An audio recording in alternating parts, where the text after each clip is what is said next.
आज के टॉपिक में हम लोग बात करेंगे एससीआर कैसे दो ट्रांजिस्टर के समतुल्य है या two transistor analogy of SCR.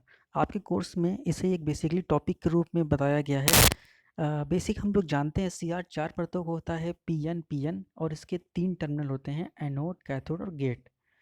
इसके कंपैरिजन में हम लोग ट्रांजिस्टर के बारे में जानते हैं। ट्रांजिस्टर के भी तीन टर्मिनल होते हैं एमीटर बेस और कलेक्टर।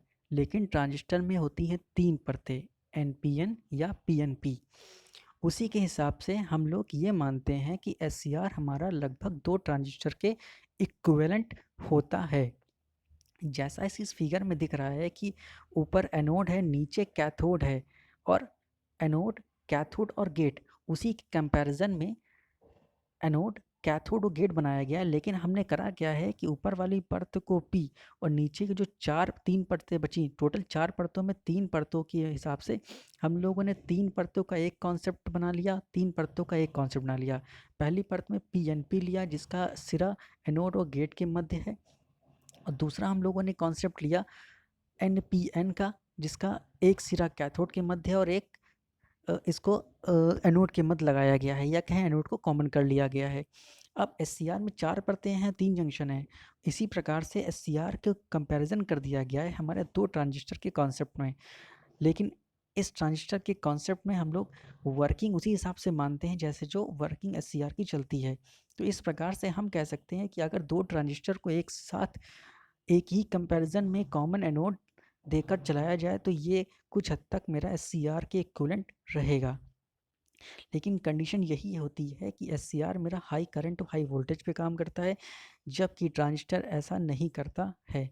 अगर हम लोग पावर ट्रांजिस्टर की बात करेंगे तभी इसी कॉन्सेप्ट में वेरीफाई हो सकता है। तो इस प्रकार से हम कह सकते हैं कि एससीआर का कंपैरिजन हम लोग दो बीजेटी या दो ट्रांजिस्टर के समतुल्य दिखा सकते हैं। दूसरे फिगर में हमने दिखाया है कि लेयरों के हिसाब से कि पीएनपी एक साथ है जिसमें एनोड करके दिखाया गया है और उसके बाद कॉमन जंक्शन J1 J2 के साथ एनपी जोड़ करके J2 J3 आगे के जंक्शन बनाए गए हैं। एक गेट दिया गया है पी के अकॉर्डिंग और कैथोड दिया गया है एन के अकॉर्डिंग। तो इस प्रकार हम कह सकते हैं ये भी एक जो ब्लॉक डायग्राम बनाया गया है या लेयर के अकॉर्डिंग डायग्राम बनाया गया है, ये भी एससीआर के समतुल्य होता है या क्या एससीआर के चार परतों के समतुल्य माना जाएगा। अगली बात करेंगे, मोस्ट इम्पॉर्टेंट टॉपिक है फायरिंग एंगल। हम हर बार कहते हैं कि फायरिंग एंगल दे कर या कोई कुछ पर्टिकुलर एंगल पर दे करके हम लोग ट्रिगर करते हैं। तो बेसिकली वह एंगल फायरिंग एंगल वह एंगल है जिस पर एससीआर को ट्रिगर पल्स दे करके फायर या ऑन किया जाता है।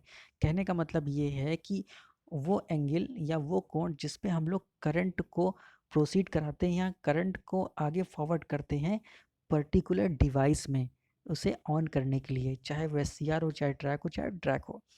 ट्रैक ड्रैक के बारे में हम लोग आगे पढ़ेंगे, लेकिन ये मैं बता दे रहा हूँ कि वह एंगल जिस पे एससीआर को ऑन किया जाता है या जिस एंगल से एससीआर पर करंट पल्स देकर या ट्रिगर पल्स देकर ऑन करते हैं वो फायरिंग एंगल कहलाता है। और हम लोग कंट्रोलिंग डिवाइस जिसमें हम लोग फायरिंग एंगल का यूज़ करेंगे या कहें कंट्रोल करने के लिए कि इस पॉइंट पे इतनी करंट फॉरवर्ड होके आएगी या इस पॉइंट पे हमारा एससीआर ट्रैक ड्रैक काम करेगा।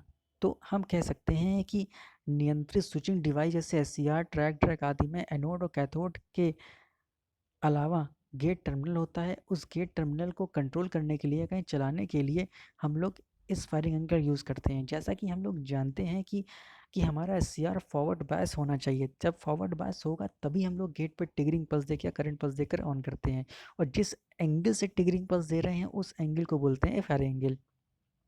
एक पहला फिगर दिखाया गया है या पहला चित्र में साइन वेव है, प्रॉपर साइन वेव शो करके दिखाया गया है।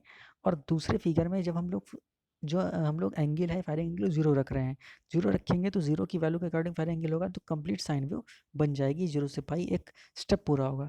अब आगे की बात करेंगे, जब हम लोगों ने फायरिंग एंगल की वैल्यू 60 कर दी तो उतने मान को छोड़ करके या कहें उस साइन वेव में 60 डिग्री के एंगल से हमारा साइन वेव ऑन होगा या हमारा ट्रिगर पल्स प्रोवाइड होगा। उसी के बाद चौथा फिगर ये है कि जब हम लोग अल्फ़ा की वैल्यू 90 कर रहे हैं तो इस साइन वेव में आधे पर या कहें जब अल्फ़ा की वैल्यू 90 होगी तभी मेरा ट्रिगर होगा या कहें ट्रिगरिंग गेट को प्रोवाइड किया जाएगा, तभी मेरा सिस्टम या डिवाइस ऑन होगा। इस प्रकार फायरिंग एंगल के आउटपुट को इस फिगर में दर्शाया गया है। और फायरिंग एंगल अल्फ़ा का मान आउटपुट के के परिपथ पर भी निर्भर करता है। अल्फा को यदि 0 से लेकर 180 तक परिवर्तित कर सकते हैं तो उसके अनुसार आउटपुट पूर्ण से 0 तक प्राप्त हो सकता है। जैसा कि अल्फा की वैल्यू होगी वैसा मुझे आउटपुट पे ट्रिगर करके मिलेगा, या जैसा में अल्फा की वैल्यू होगी वैसे ही मुझे आउटपुट डिवाइस में मिलेगा। इस प्रकार हम लोगों ने एनालॉजी ऑफ एस एक मोस्ट इंपॉर्टेंट टॉपिक था या है, और इसके बाद एस से जुड़ा हुआ फायरिंग एंगल आज हम लोग बताए हैं, और कल हम लोग डैक और ट्रैक के बारे में अध्ययन करेंगे, ट्रैक और डैक के बारे में स्टडी करेंगे।